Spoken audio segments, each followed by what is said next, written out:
welcome to my channel where we discuss anything and everything to do with mental health and psychology. In this video we'll be going through my advice for the application process.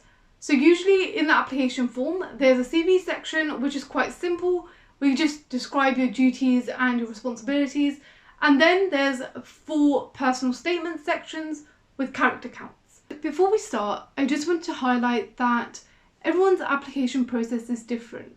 The way they write is different, and the way they're going to approach each question will be different, because they'll write in a way where it conveys their personality and who they are and who they aspire to be as clinical psychologists. I do think it's quite useful to see other people's applications, and while writing my application I found this quite useful because I just didn't know what I was doing. I had never considered applying for the doctorate before, and it was a very confusing process to start with a blank page and having to answer these questions. I felt like there was a set formula or a set way to approach it, and almost like the people who had got onto the course had this specific thing that they were writing that I was almost missing out. But by reading the applications of people who have got onto the doctorate actually was a relief in a lot of ways, because I found that actually no one application was the same. Everyone wrote about different things, everyone wrote in a different way. So it almost gave me that freedom that actually whatever I write, however I convey myself, will be the right way if it feels right to me and if I represent myself well. So that brings me on nicely to my first tip. So my first tip would be, do not overthink it. And I know that's easier said than done, but because there's such different ways that people approach the question, I would just say, just start writing.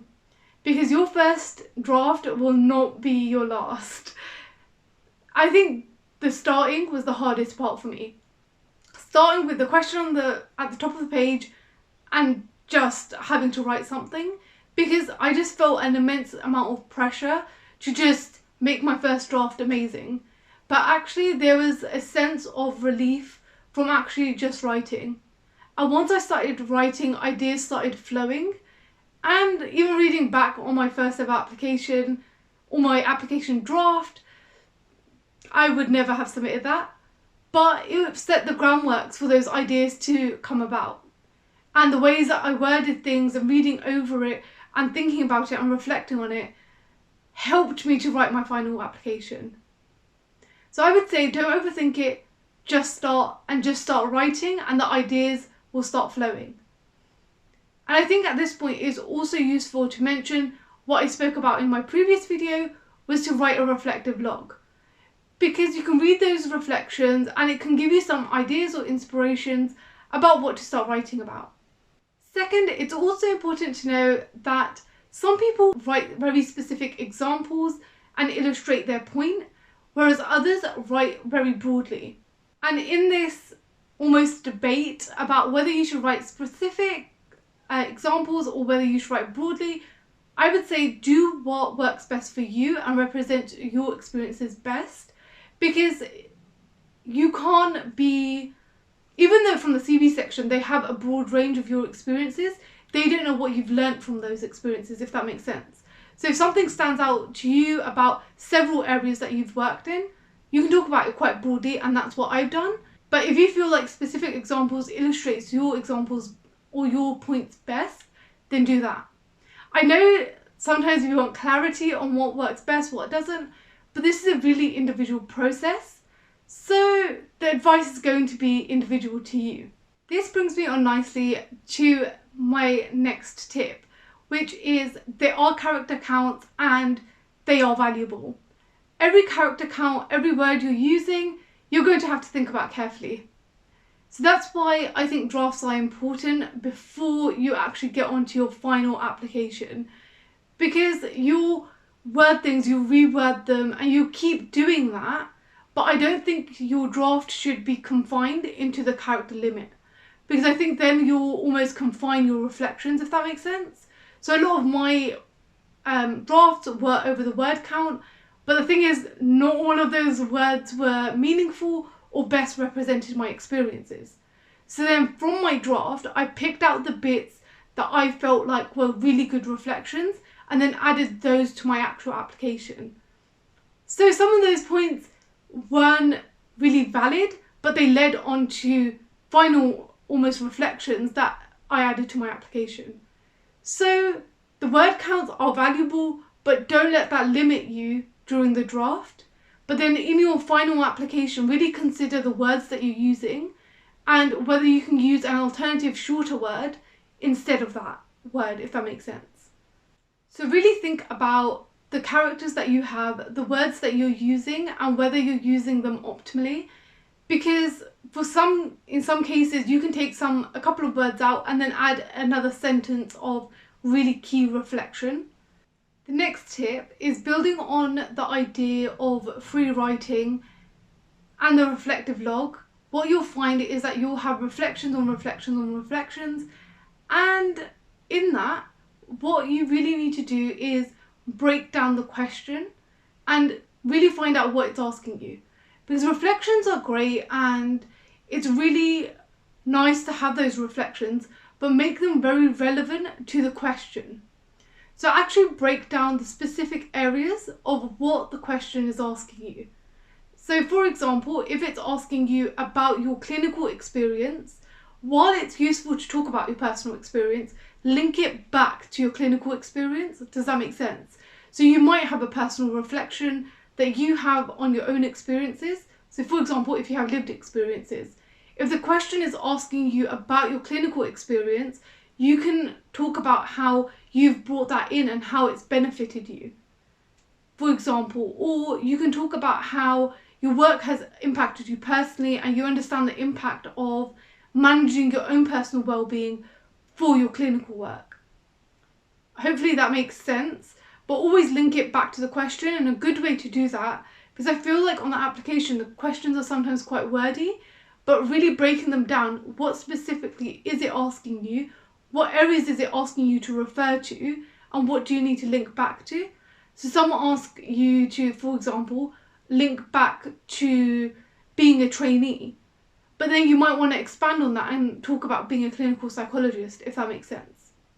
So always link back to the question that is asking you. That's what makes your reflections actually meaningful. Because a reflection on its own is just a reflection, but it needs to be relevant to what they're asking you to write about. My next tip is that use the CV portion of the application to almost feed into your reflections. So when you write your reflective log, you've reflected on the books that I recommended in the last video, and look through your CV and think about, okay, what did I learn from here? Is there anything that I struggled from in this workplace that I later developed in another workplace? Or is there something that I developed from this workplace that I've carried on throughout my experiences? Does that make sense? So you're really, even if you don't add this as part of your application, you can later use these reflections in your interview or any other interactions that you have, and in general on the course. And I think these are going to be really key reflections, because I think a lot of the times we don't sit back and think about the experiences we had 10 years ago when we first started out in mental health, or 15 years ago for some of us, or even a few years ago. So I think it's really key to actually look at your CV, think about those experiences and how they've shaped you. So I would think about things that you struggled with in that workplace, things that you learned in that workplace, maybe skills you've developed, and maybe qualities and skills that you've taken along with you and developed through other workplaces. Through doing this, you'll really learn actually how have I developed through my experiences. Because here it's about reflections, it's not about describing the experiences you've had.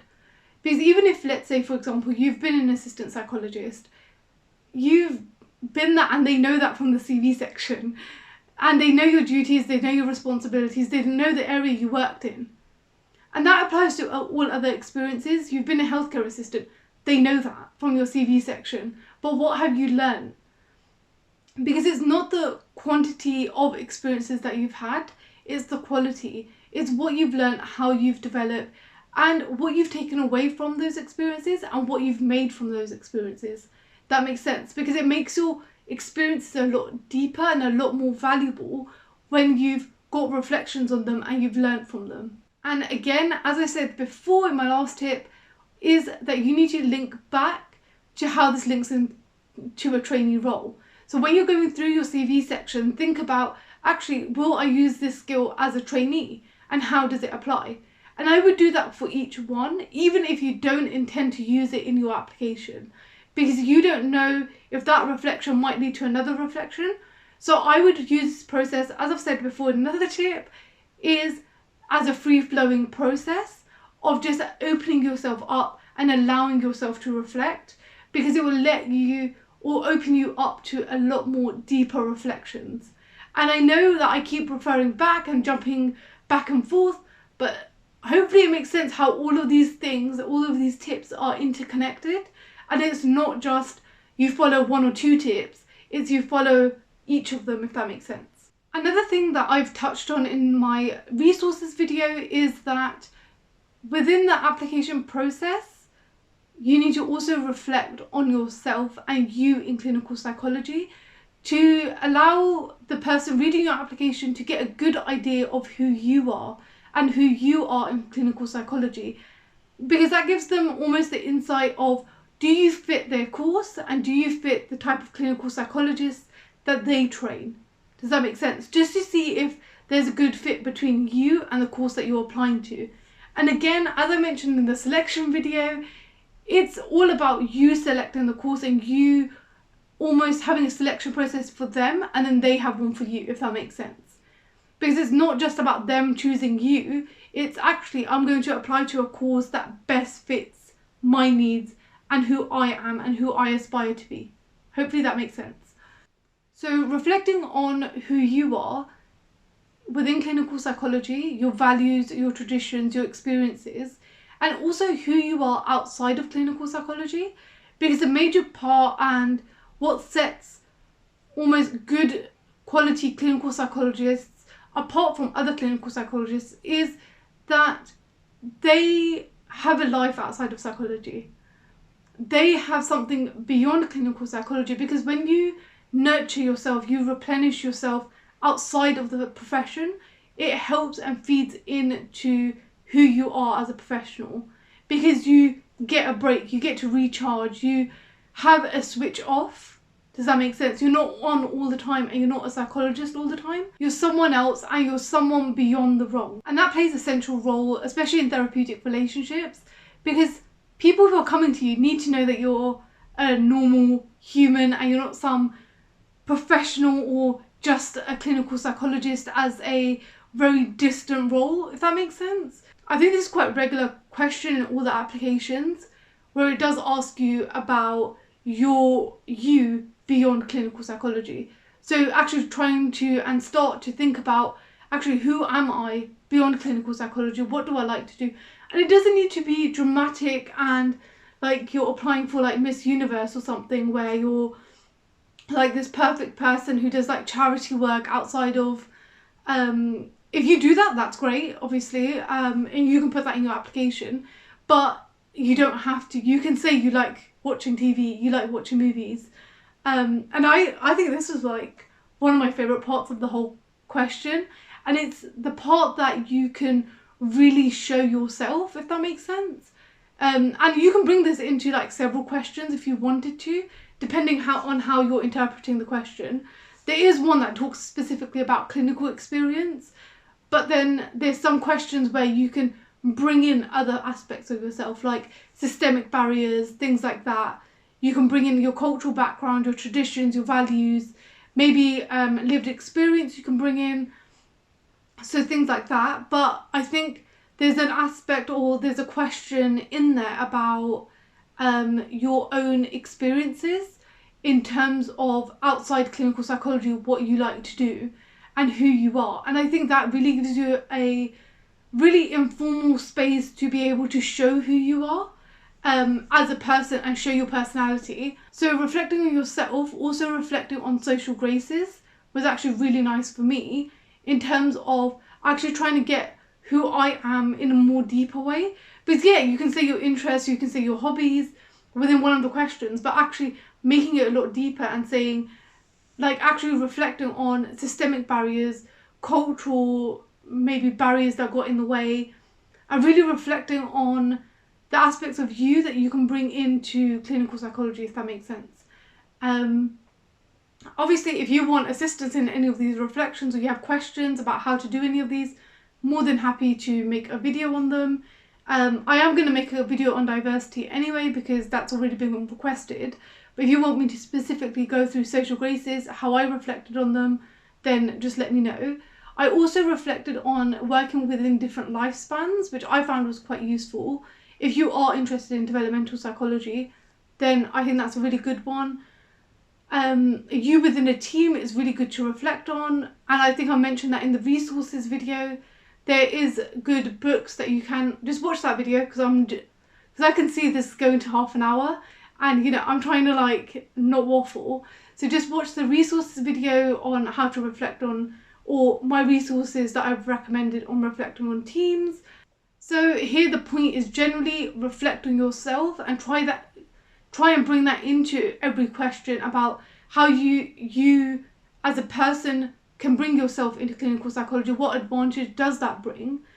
And are there any limitations? And being very reflective in that way. Are there any limitations within clinical psychology? I think, and a key part of this is also avoid trying to list things or list accomplishments, because that's descriptive.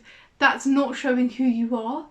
And I think a lot of it comes from you're trying to prove yourself and prove that you're worthy, but approach the application believing that you already are, if that makes sense. Because what you say in your reflections will be, and I know this is easier said than done, and I'm very aware of that, but when you try and list things, or it comes across as you're trying to prove yourself, you come across very descriptive, and that takes away from the reflective ability you do have.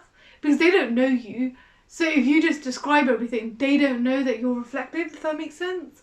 And they don't know the things that you've learned from the experience. So really use the application to showcase rather than prove, if that makes sense. And hopefully those two different mindsets make sense. I know the shift is quite difficult, but know that you already have the skills and the ability. You just need to let them know that you have the skills and ability, if that makes sense. And I think that's a key part of everyone can have those experiences, everyone can have, or there are going to be more people with more experience, more qualifications, and there are going to be people who have more, like let's say better grades than you, for example, but there's no one who's going to be you and reflects the way you do, has the experiences the way you do. So actually, like coming from that place where actually I just need to show you, and this is who I am. Not rather than proving myself that I've done this, this and this. It's I've learned this, and this is how these are the qualities I have. And I think from a lot of us struggle with that in talking about ourselves in a very positive way, but it's a very reflective way, because you do have limitations. Everyone has limitations, and I think that's a key strength, is knowing that you have limitations. So if you do want to talk about your limitations, about maybe something that you've struggled with and how you've overcome it, or how you're working on it still, then do that. If you feel that's relevant to the question, if that makes sense. And again, with the making the lists, try not to talk too much about all the competencies that you have, because try to prove yourself in that way, like, oh, I can do formulation, I can do treatment, I can do this, and I can do leadership, I can do all of these things. While yes, they're good qualities to have and it's good to showcase, also be reflective of your limitations, because at the end of the day, you're wanting training, and you need to acknowledge that actually, yes, I need the training, and this is what I want to get from training, and this is how I'll benefit, if that makes sense. Because competence can be assumed from the CV section anyway. So if you've got formulation, you've done treatments, you've done all these things, then yeah, that can be assumed from your application. But it's more important to be reflective, because that's a harder skill to learn. Because you can learn how to do therapy, you can learn all of these things, but what's the skills that are beyond that, if that makes sense? Are you interpersonally sensitive? Are you an active listener?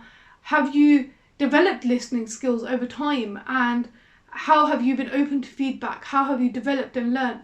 And maybe you can reflect on your limitations of what you want to gain from learning, or gain from the training. And I think that also comes up as a question within the application. So what you want to gain from training, and really thinking about that, because as much as you are competent and you do have the skills, at the end of the day, we want training, and we want to, like, you want to show that, yeah, I am going to benefit from training. I'm not just going to think I'm a perfect clinical psychologist already. Does that make sense? Because even the most qualified person, people with PhDs that are applying for the clinical psychology doctorate, want the doctorate for a reason, and really reflecting on that, like, why do you actually want it? And I think that is a lot of struggle that people go through, is that sometimes it's hard to know why you want it, but really learning about the role and actually thinking about why you want the clinical psychology doctorate. And I feel like this has become almost like a mashup of things, although I think everything I've said is relevant. Obviously might not be relevant to you, but I think it's quite useful for me to say. And I know I've lost the complete structure of this video, which tends to happen quite a lot. But yeah, just don't try and prove yourself, try and show. Does that make sense? Because reflection is a skill in itself, and is the main skill that you're trying to show within this process. I think another key part of my application process, and because I hit a point where I got too much input and I got too many people to read my application, and it goes again back to what I said at the beginning of the video, where actually everyone's approach to the application process is different, and what you end up with when you get too many opinions is some opinions are going to conflict, and not everyone's going to approach the questions in the same way. So you might get advice to take something out, someone might tell you they love it and you should keep it, and it's almost like your application turns almost into like a mixing pot of what everyone else wants, and it becomes less about you and who you are. So it becomes in a way quite generic, rather than speaking from who you are and who you want to be as a clinical psychologist. Because I did reach this point in the process, and I almost read my application and you just couldn't see me in the application, and it was like, it could have been anyone's basically. And that's the point where I was just like, yeah, I'm just starting again completely, and I'm not using anyone's advice. If I feel like, if I agree with it on a deeper level, like I'm just like, yeah, this is the right thing to do, I'll do it. If it's not, I won't do it, and I'm just going to ignore the comments. I think another point that I would suggest, and I found really useful in getting yourself across, is get someone to read it who's not in a psychology field, who's not psychology related at all, and get them to almost like tell you or provide you feedback on whether you're coming across as a person. Because I think that's what really makes applications stand out, is does this application reflect me? And sometimes that's really hard to do when you have to put it in on paper in limited character count. But I think it's really important to get yourself across, and getting someone who's not psychology related and hasn't gone through this process is actually really a useful way of being able to see whether you've got yourself across.